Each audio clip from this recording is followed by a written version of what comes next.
Welcome everyone, and we have another video. Like I said in the previous one, we're going to try to cover a match of every single player of the team of DLAP, which is the #1 seed for this PCC9. And here we have Lakenator trying to bring Sparrow in ranked. So in this match we do have like Survivor, Tekken Kid, Lakenator, Simba, Province, Tanjiro, Kamado, Nivloa, Maguli, like a lot of known players, many of those being like Paragon or being in those Paragon ranked, which mean that they kind of belong around there. And here it's a Sparrow, and to be honest, I'm curious about that one, because Sparrow is a carry that is not really into the meta most of the time, so I think like Lakenator wants to try it to expand his possibilities, and also is going like for a more different type of build with a rogue crest, trying to go more for maybe ability base, maybe like more like burst damage, which is a bit surprising because of course Sparrow like works very well with attack speed, like the passive is very good with attack speed, but at the same time you already have the steroid of heightened senses, which is the E, so maybe it's not really needed. And so I'm quite curious what's gonna happen in that match. So here we're trying to we already missed like one last hit from the first wave by them like pushing the wave under tower. They do have a Bellica Sparrow, which is a little bit of a special combination. We have seen in the previous match that we covered with Toasted that the strength of Decker Twin Blast. Here they got the level 2, they're gonna get the stun, that's gonna be a lot of damage. They cannot get the level 2. Here, for me, it's a mistake both from Crimson and Lakenator. They should realize they cannot get like for the level 2 at all, and so they should never have gone here. They should have just back out, and here it's a pretty beginner mistake, I would say. I don't expect at that level to do this type of mistake. So a little bit unfortunate, and that's gonna be like the whole life of Crimson that is gone.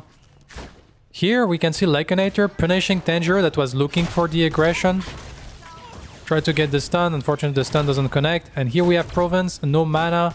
So they got like a pretty decent lead in the lane with very good aggression, but I feel like they kinda fumble most of it. And here Lakenator punishing Tanjiro perfectly. Tanjiro shouldn't like just try to fish for the stun while losing 30% of his health. They should probably just like try to go for a long range stun. If it connects, it connects. If it doesn't connect, it doesn't connect. But don't like lose all the pressure you have in the lane by simply trying to go there and eating basic attack from the Sparrow. So here we're gonna go back to base immediately to try to match the base of the enemy team. It's a base that is slightly at the advantage of the Dusk team because the wave is like kind of slow pushing, so Lakenator is going to lose a little bit more farm, and also that means that the wave can be frozen, so they will have to kind of break it, but he didn't really had much choice because taking the next wave would have been dangerous, and he wanted to go back to finish his Soul Chalice as fast as possible. So here the wave is gonna come back. We're kind of in a situation that the wave will like slowly come back if we don't fight, but here we can see we're just like matching a little bit the enemy team. Try to keep the wave kind of even. Not missing last hit. We're paying attention of this Decker. We don't want this Decker to step forward to be able to go for a stun. Here we're gonna like wave full even, and as soon as the Decker step forward, as you can see, like the stun connect, pretty good damage. There is not much they can do here. Like Lakenator by itself in those situations is kind of on the Bellica to try to scare the enemy team away, to seismic assault the carry once the Decker land the stun on Lakenator. As the carry you don't have much to do. We can see that Nivloa was looking for the rotation, but we disengage properly, and the wave is slow pushing, so Lakenator is kind of fine. Here we're looking for the fight back. Simba is going for the rotation, but I don't think there is any kill potential here in that lane, so we shouldn't be looking to fight. So Lakenator kind of playing passive, slowing down a little bit the push here. And we can see here we don't put any point into the E. We go for the Hail of Arrow and the piercing shot to try to go for like maximum amount of ability damage, taking advantage of that rogue crest. Here Provin's starting to get like kind of low on mana, so I think like even if Lakenator is half HP, I don't think he's really in any danger. But if he keep like eating like all those poke, it can become a little bit in danger. This Bellica should be like playing a little bit more forward to help Lakenator. Okay, we're gonna dodge the stun, otherwise that would have been dangerous. To be honest, Crimson is playing like super passive, so Lakenator is having a rough time in that lane. Here, like, we needed to crash that wave and Crimson go away, rotate to ward. If he was willing to ward, he should have warded before. Here, like, Lakenator would have loved to receive a Void Bomb onto the wave. Here he's dodging the stun. Like, we need, like, that Bellica is full health, so... Now we're gonna finally get gank. We force the flash immediately. Maguli is gonna follow up. And here, Lakenator is probably dead. But... to be honest, this whole death from Lakenator is not on him. He's fully on his support. Because his support didn't understand the timing to... Okay, Maguli. But yeah, like his support didn't understand like what is the dynamic in this wave. So he go for a ward on the timing they should be looking to crash. He go for not playing on the timing that he can either go for the ward or actually like apply pressure. So there is like this compound mistake from the support created the fact that Lakenator had to overstay in the lane for so long that he ends up dying.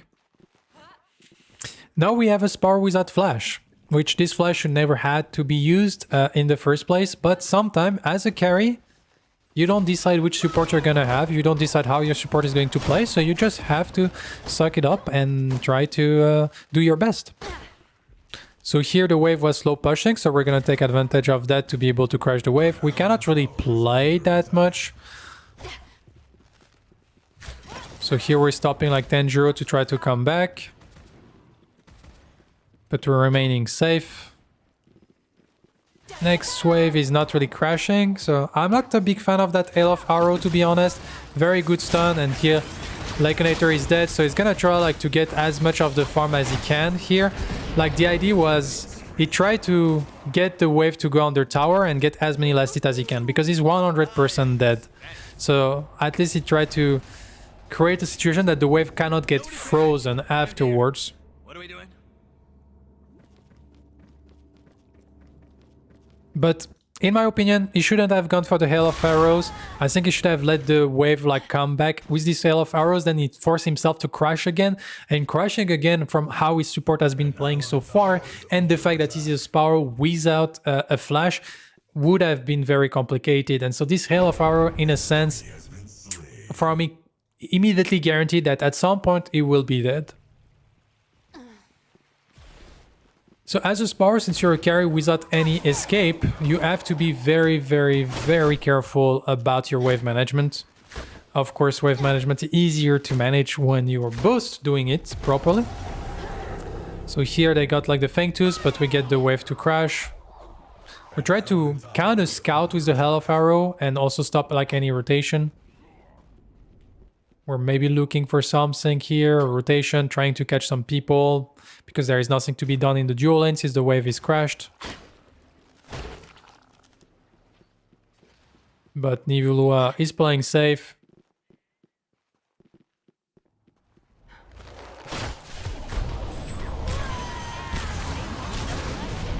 That's gonna be a kill, but at the cost of his life, so... I feel like it's a little bit too much. Here he tried to steal like a few of the camps, but not a big fan. I feel like the rotation is pretty costly. I feel like at some point we have seen Lakenator looking as his support on the timing that he ends up like going for his first death before, because he wanted him to help to crash. And I feel like here it happens from time to time. He get tilted by how his support is playing. In my opinion, this rotation is not great. Like looking to fish for a kill when there was nothing to do in the dual lane, I think is fine. Going for this full-on fight while there is no minion then to extract him through the tower, I think is kind of troll. We get the kill, and we don't even get the kill actually, we just get an assist while losing like a big portion of the wave, so now we're like some CS down. I think it's... Here it's Lakenator getting a little bit of tilted, in my opinion.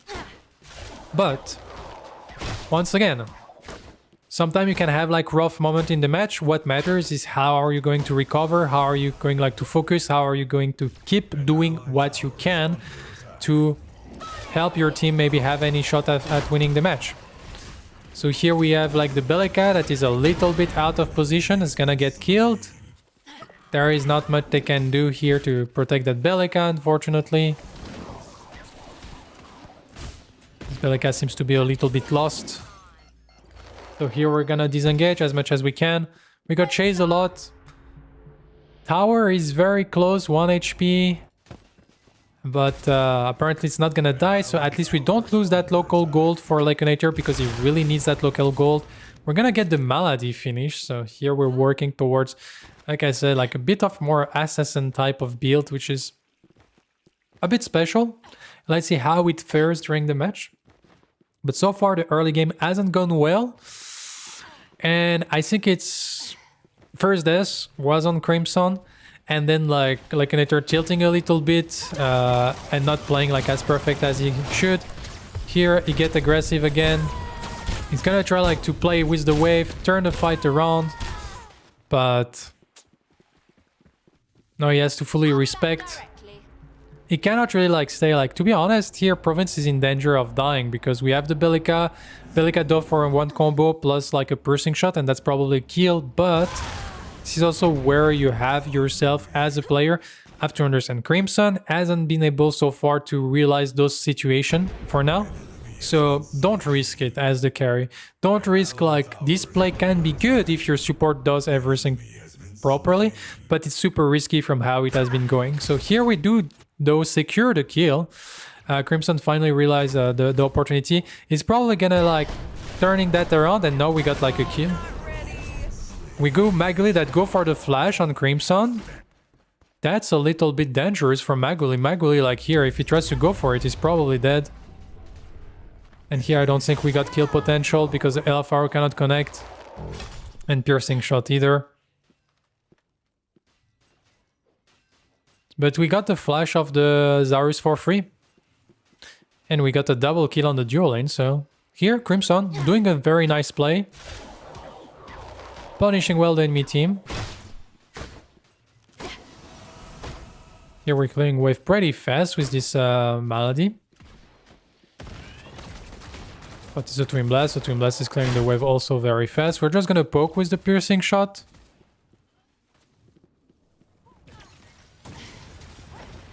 Here we're gonna go around. Waiting for the rotation from Simba. And we kind of bait. Province didn't see the rotation from Simba. We're gonna go for the flash in.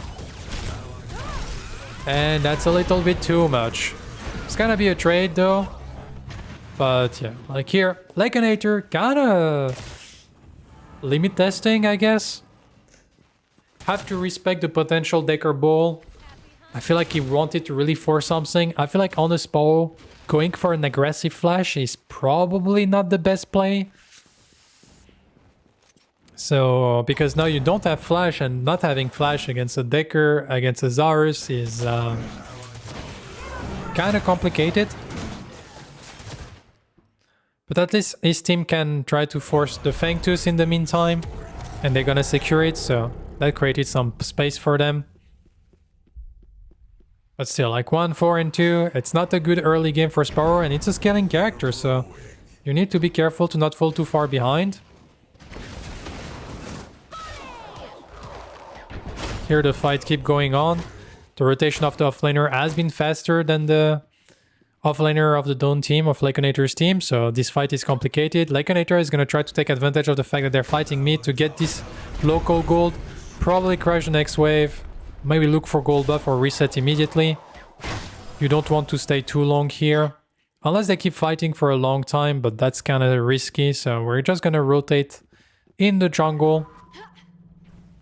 Maybe steal the 5 camp as it's going to respawn soon. Since we have like Malady, it's pretty efficient to do.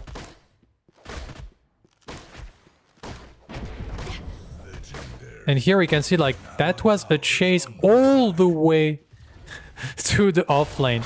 Like the whole team, the whole Dusk team chase for like 2 minutes to bring like every single player on the offlane, which I think it's too much. We shouldn't have allowed this Sparrow to be able to farm one more wave, a 5 camp, a tower, a gold buff, and come back into that match, because this Sparrow was having like a rough time overall. But now you can see that she's going to be like 20 CS up, something like that. No, 15.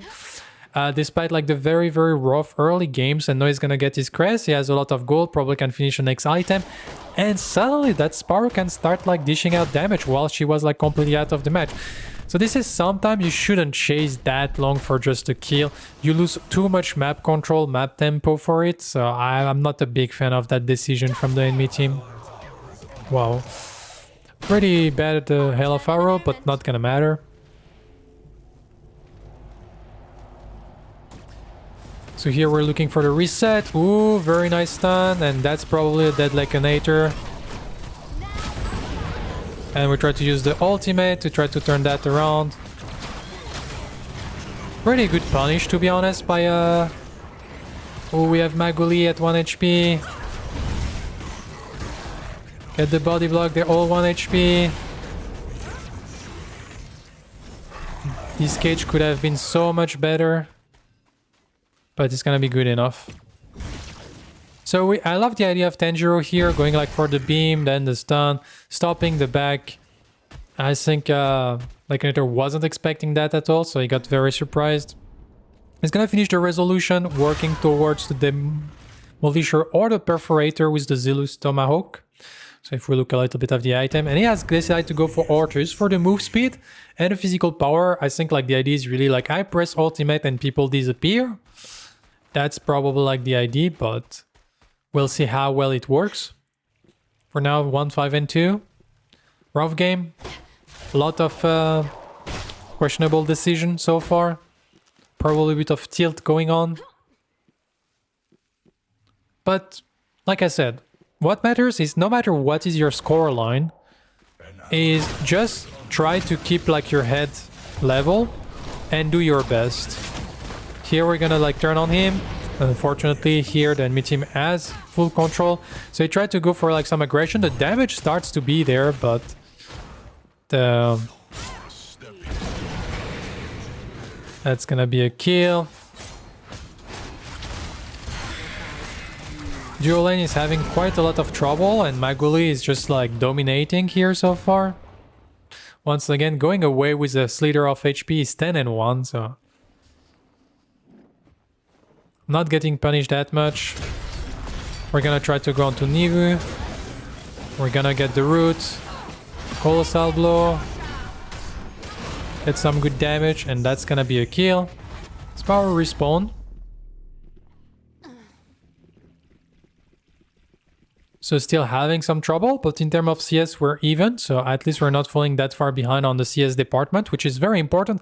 And I feel like it's something that is very, very important overall, is to try to keep your creep score in an okay spot, even if you're having like trouble and stuff, because that way you can still like play the match, and at some point you will probably be able to be relevant. But yeah, so far not really impressed by this power pick, because we have like a lot of weaknesses, as we can see. As soon as you're slightly in a position you cannot never extract yourself. So here we try like to force it. We're really like trying just to go in and hope that our damage is so big that the Twin Blast cannot react. But before we go for this type of play, we actually like need to check if the enemy team is around and ready to rotate. Especially like on the timing that it's gonna be Fangtooth to respawn, and you don't have any teammate around. That means that the enemy jungler is probably around somewhere. Here we do have Survivor. Oh! The hunt a little bit too early. I see the 45 HP, but that's gonna be the kill on Maguli for Simba, so that's a pretty huge shutdown, which is very nice. Still struggling on that Sparrow. Like, overall, I feel like it's a good showcase of To be honest, I feel like the game would be much better for that Sparrow if Lakenator don't try so hard to just like go for it no matter what. I feel like it's true, first skill was on his support, but if he keep playing like then smart, I feel like we wouldn't have that many deaths. I feel like if he wasn't playing like a little bit tilted, forcing too much, maybe wanting to prove something, I don't know exactly what it is, but definitely he's not as calm as collected as when he's playing with D-Lab. And that have a big negative impact on his scoreline and his ability to come back and carry that match.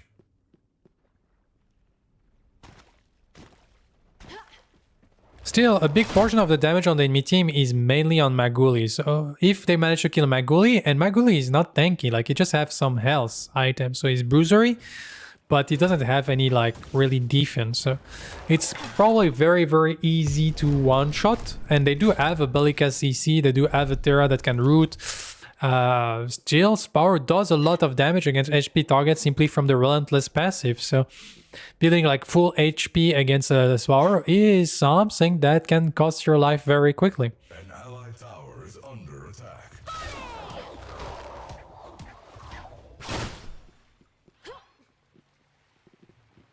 So here we're looking probably at the gold buff after we clear the wave. And you can see with Malady, like clearing wave is just 2 seconds. Not even. Just like 2 abilities and that's free. We're gonna go for the reset. We have the Perforator finished because we have gone for the Temporal Reaper. Keeping like our item power spike is important. And then we're working for another on-head crit. So we're going really like very heavy on the pen aspect. As we can see, 6 physical pen, 5, 11, 18, 25, and we're already at 28 physical pen plus the 28% from the Perforator, which means people are not gonna have a lot of armor. So here we go, and you can see how Maguli like disappeared in 2 seconds because he doesn't really have any defensive abilities. So he cannot really like play and tank in team fight.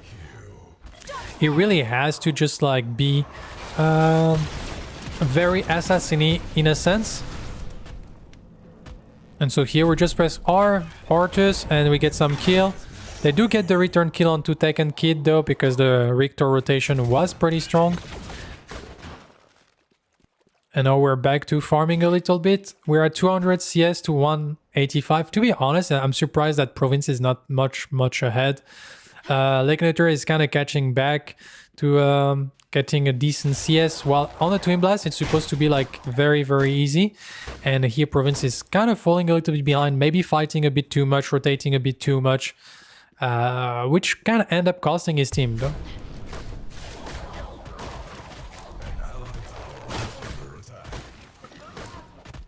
So here we're gonna secure the 5 camp again. Isle of Arrow for the disengage. To be honest, when Isle of Arrow is fully maxed, it's a pretty substantial slow. I think it's 40%, which means that it's a very good ability to disengage and zone people away. And once you go like Resolution, you have enough mana overall to just be able to kind of cast your abilities. So that can also like allow you to just use that to zone, to guarantee some disengage, be safe overall. And here, I think with the Serrated Blade, we're going for the Tainted Trident. So the same item that we see on Province, that will allow the ability to deal more damage and a better ability ace. So I really like trying, I think, to go more for ability utility type of Sparrow and relying mainly on the item instance for the attack speed. I wonder... So far in the early game, I think in the early game this has pretty good potential, but you need to play better the laning phase because you're mainly looking at poking, and your piercing shot with this type of build does absolutely insane amount of damage. And so you're much looking to poke at a very long distance and very safe distance. I feel like we didn't see that really like applied, so we didn't get like a good showcase of the potential. Now we have to see like if the late game, normally I think attack speed crit is probably better in the late game, but here we're gonna rotate, people are in the pit. That's kind of like a dream world for a Sparrow here. Everyone is inside, we can like stop them from getting out, and that could be like the moment. And here we kill 1, we kill 2, we're looking for the 3rd one, we're gonna flash over, and that's gonna be a full team wipe. And yeah, Sparrow is very strong at one thing, and it's like shooting people when they're stuck inside a pit. That's exactly what happened there. And now it's like they steal the Orb Prime on top of that, so... And now they're going for the Primal Functus, which is gonna be like easily secured. Yeah. And that's why, like, in a sense, you should keep your head cool. You should keep looking for opportunities. There is some games, there will be no opportunities because you just get steamroll and everyone is losing in your team, and despite you trying your best, that nothing will happen. But what is certain is, like, if you don't try, like, those games that are more on the verge, they're all gonna be lost instead of being potential wins. And so here you can see nothing was going the way of Lakenator for a very long time, and suddenly, like, a rotation for Orb Prime, everyone inside the pit, just pew pew people, and you get the Orb Prime, you get the Primal Functus, and now the game is completely flipped, and you're actually in the winning position. You can see here overall, like, there is a big issue of farming in the enemy team. I think Maguli is probably like not updated, which makes that number even steeper. I think like the jungle, most of the time they have some bugs on the replay system. But yeah, it's just, no, it's double buff. So as a carry with double buff, what you should really be careful is if you're alone, you should never be in a position that you can get engaged, and you have to play with your team. And that's why here you see Lakenator set up the wave on the left, but then he rotates toward his teammate. Especially on top of that with a Sparrow, your job is to be with your teammate because you deal a lot of damage, but you're very easy to pick up. So you need the protection of your teammate. And that's why, like, rotating with your team is very important. Ooh, that piercing shot. That's some heavy damage. So here we can see like a little bit of the potential of the build, like just like long range piercing shot is insane amount of poke. So against a team that don't really have any sustain, I can see some ID behind it. Just being annoying on top of that, which means that people cannot really like step forward. You keep like going for it all the time. Here we have to be careful because of the Hell of Hour. People can just walk in it and then you get like targeted by the inhibitor. And you can see here we just play slow. We get like the mid inhibitor. We don't really like overcommit. We just keep poking, being a nuisance, not letting them step forward. Get the inhibitor. Then we can go for the right inhibitor as a team. And then we can probably look for the left one.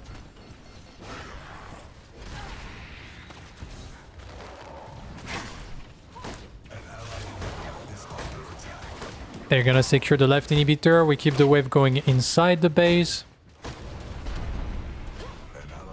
And here we're looking with all three waves being pushed out. We don't have any more the big objective, but they're looking for the aggression. They tried to go on the Sparrow, but unfortunately the cage didn't work. So we force Maguli away. Maguli is gonna be dead. The piercing shot is pretty good. We're gonna turn our attention. Nivula is in the back line. We work away from the Tesla Dome. Gonna try once again the piercing shot, doing so much damage. Then we turn our attention onto the Rictor, and that's gonna be again like the piercing shot to finish the kill. And that's the triple kill for Lakenator. The minions are attacking him, but he's gonna survive with a slither of HP. We're trying to go for it. Like really, like this piercing shot really felt like a shotgun or a sniper, like more a sniper shot, like the damage it does. And here we're trying to go for the core. Core is getting low, everyone is getting low. It's gonna be very close, but that's gonna be the W. So overall, I feel like it's not, of course, the best showcase of Lakenator, and rank can be rough. People get tilted. Here I think Lakenator got tilted by his support in the early game. To be honest, there was a lot of questionable decision by Crimson in the early game, but I felt like Crimson still tried to do his best. There is a moment that allowed Lakenator to be completely back into that match with like Crimson doing a good bait, securing a double kill in the duo lane, and then Maguli flashing in, not getting the kill. And so overall, I feel like the game was playable. I think Lakenator was kind of running it down a little bit. He started with 7 deaths, but then I think it's like I said, you have to keep your head cool, look for opportunities, try to do your best still. And here we got like a good opportunity, the Orb Prime. We're in ranked, people are not perfect, there is some opportunity that will arise, it's not like 5v5 comp. And here you just a Sparrow, you pew pew inside the pit, you get kills, and in the end you end up with a very nice scoreline, 777, pretty lucky number. And still not fully convinced by Sparrow because there is a lot of inherent weakness, you're very reliant on your teammate. But at the same time, I kind of like the idea. The damage from this piercing shot was great. I feel like in lane, this ability damage build is very efficient to just like poke and be safe and farm. So maybe some more stuff to explore. Maybe with some buff on the Sparrow, there can be some great things happening from it.